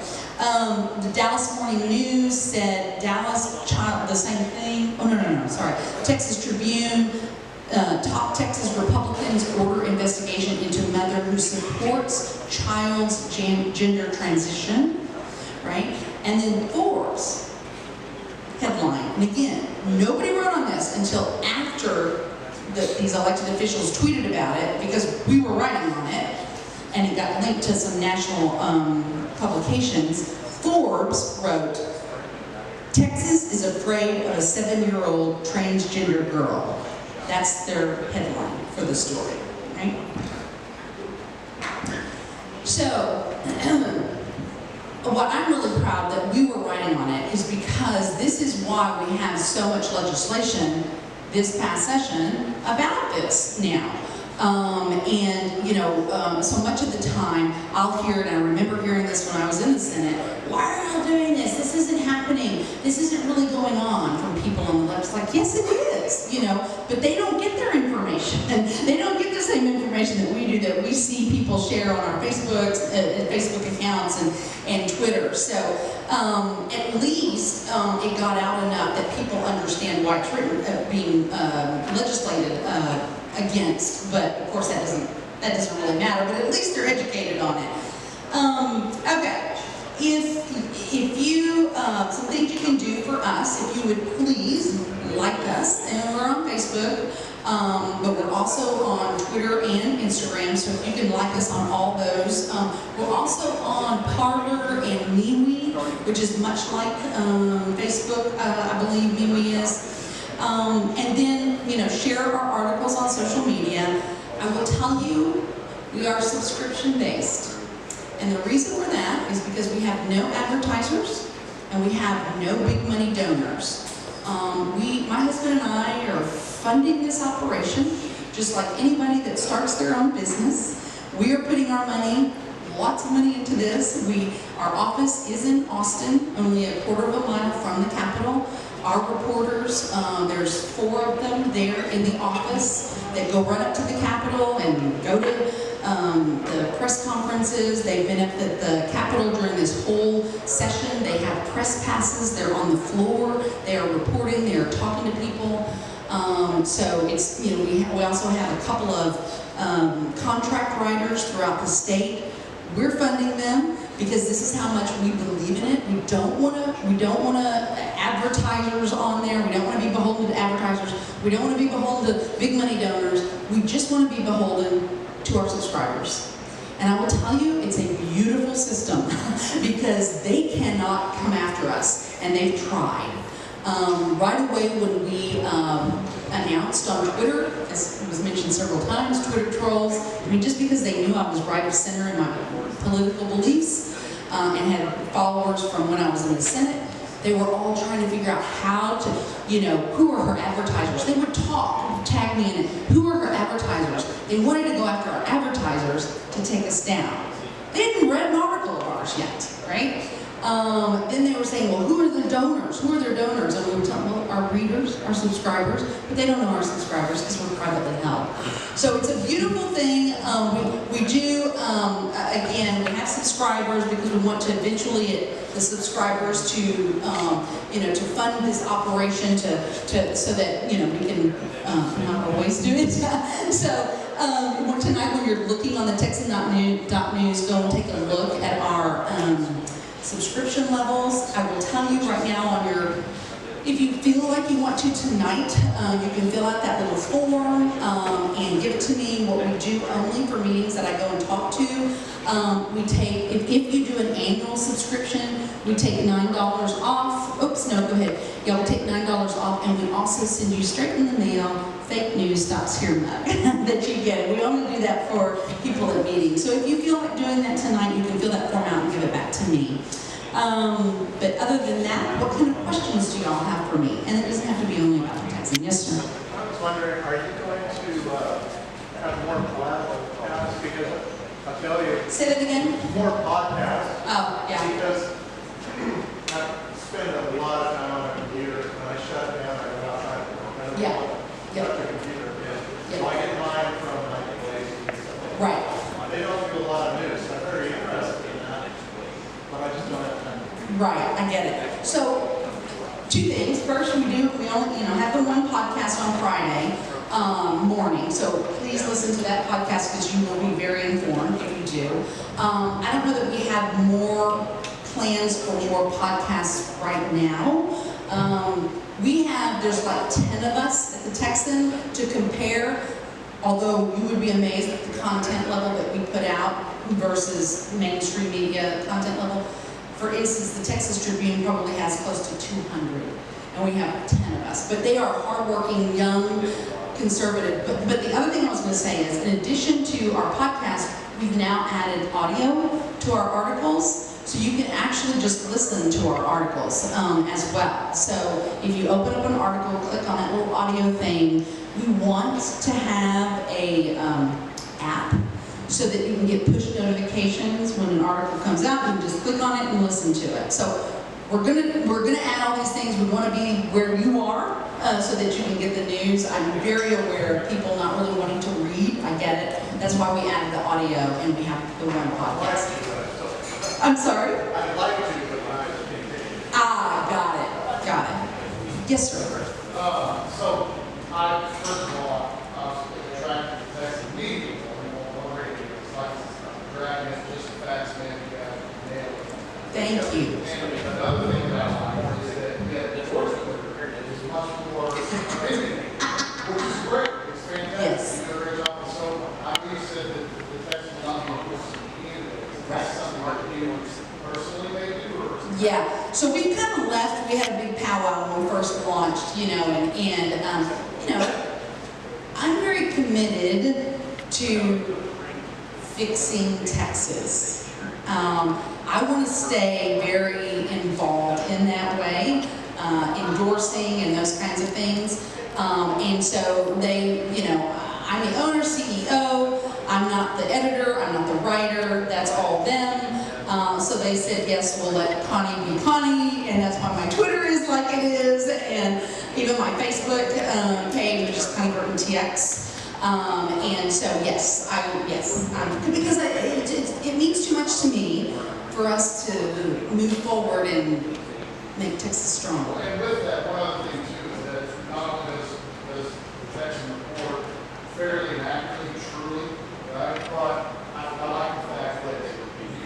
most of the legislative, you've done a great job. Good. Talking about the problems on the House side of the aisle. Good. Because I think it's what we're all trying to hear, what we should be doing. Really well. Thank you, I appreciate that. You know, one of the things that we do, like I said, well, I didn't say this, I don't think. We do have self-identified liberals who subscribe to us. And we get quotes from very liberal organizations. And we put those quotes in there. Trust me, you want to read those quotes. You know, they're all happy about it.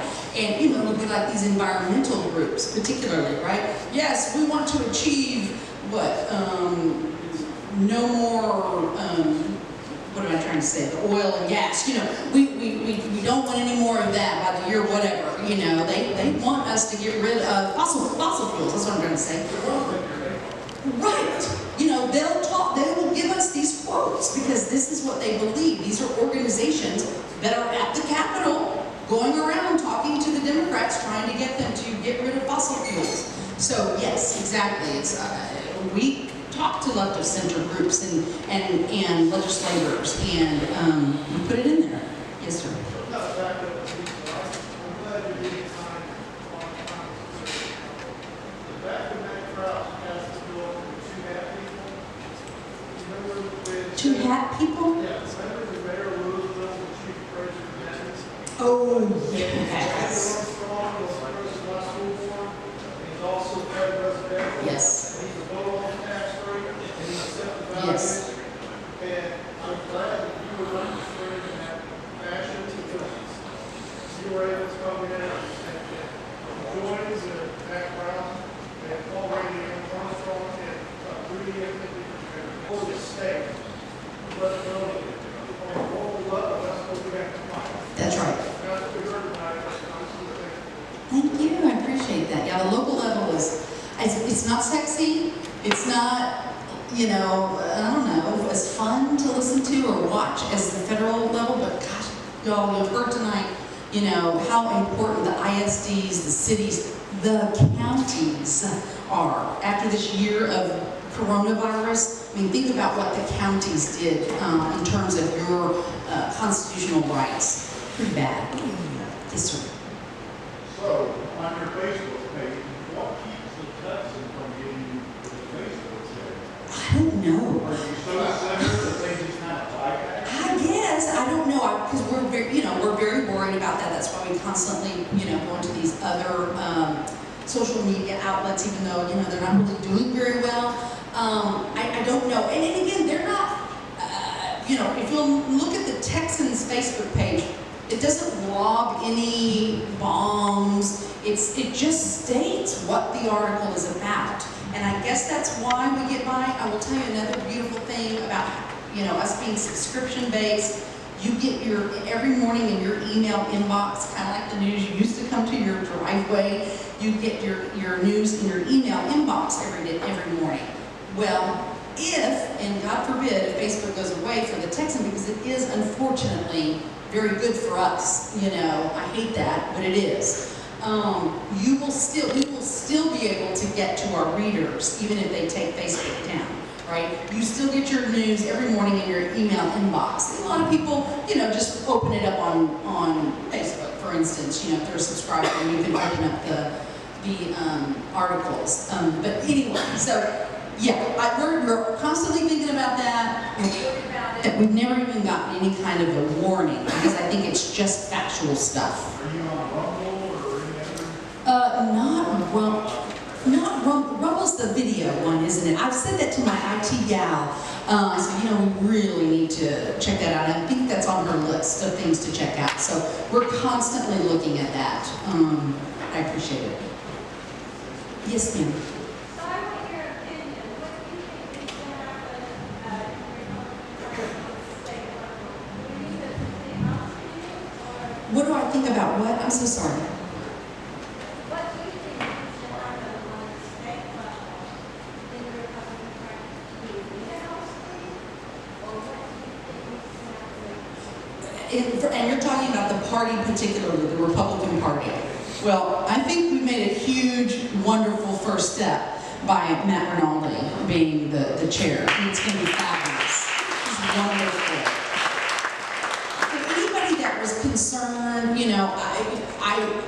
let's say, James Dickey, these are things that I know people said, was too much became too much of a get along with the elected officials. And then some of the people, Alan West was too, harsh, whatever. I'm just saying things that people said. I think Matt Rinaldi is a great combination of the two. Not that he is himself, right? He's in no way like either one of them. What I'm saying by that is he's very smart. He will know the system, how things are supposed to work, how they're going to work, which was, I think, James Dickey's, what he was good at, right?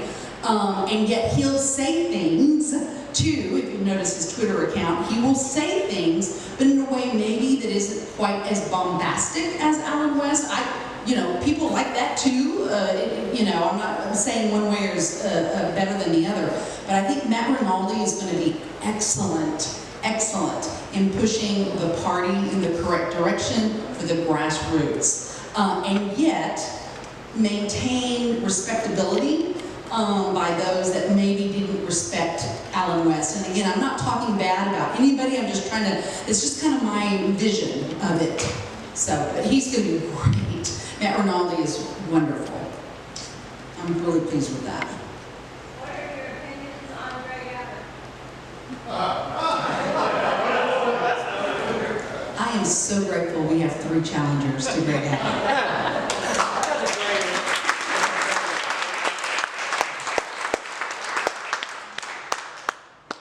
And with that, good night.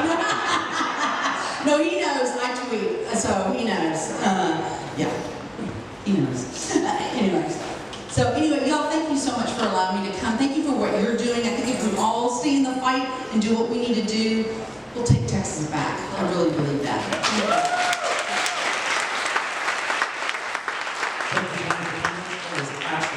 And I want to get James to come up here and speak for 30 seconds about Mark and how we can help him a little bit more.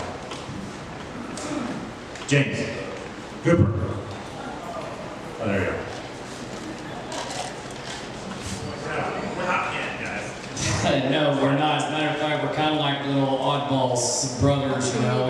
We tease each other. He says that my last name Hooper was misspelled. It's supposed to be Hopper. I told him, well, you got stuck with the leftover letters in the bucket. So basically, my name is Hooper. I'm with 28 News. I'm actually part owner, VP, and press officer, and also senior field journalist. I go out and I cover every single one of these platforms as much as I can. Right now we are self-funded, just like you heard her a while ago. I have to go through the same exact thing she does, okay? Because bottom line, the left is suppressing the right. My partner and I, the reason why we created this media company is because we got sick and freaking tired of the left doing exactly that. So what did we do? We did the exact question that I'm going to ask you. What are you going to do? Well, this is us. That's why we're taking a stand right now. That's why we come out here and we help take a stand with people like Mark and Jaleese Middleton. We're going to sit there and we're going to expose every single thing, because every party is held accountable, because that is the exact grassroots of what a true conservative platform is. It says, we the people. God, in the Bible itself, said, obey man's law. What's first law? In the Constitution, it says, we the people. The power is coming back to you, and that's exactly what we're going to do. We're going to hold all accountable. As a matter of fact, we've been vetted, re-vetted, re-vetted, re-vetted. Shelley Luther was my very first interview. And let me tell you, that's a damn good woman to be vetted right off the bat. And believe me, Kyle Sims, I'll give him credit. He was with her. Boy, he was looking at me like a dang bulldog. But you know what? I was true to my word. I said exactly what I was going to do, and that's exactly what we set out to do. We're not persuaded. We're not influenced. We can't be bought out. Yeah, we can be left real quick, be millionaires overnight. But that's not us. We're going to stick to the true soul of what God made it. that means the power goes back to you, and we're going to use your voice and amplify it even farther. Thank you very much, everybody. And if you can, on your way out, there's going to be laminated sheets. It's got 28 News on it. If you look, there's a couple of QR codes. One of them is our YouTube, if you can. Or type it in, 28news.tv. Go straight to our YouTube, subscribe, follow it. As a matter of fact, this show right here that I'm covering right this second will be ready in a few days, okay? So we have to go through the process. All right, thank you very much, everybody. Everybody have a blessed night. Hey, y'all.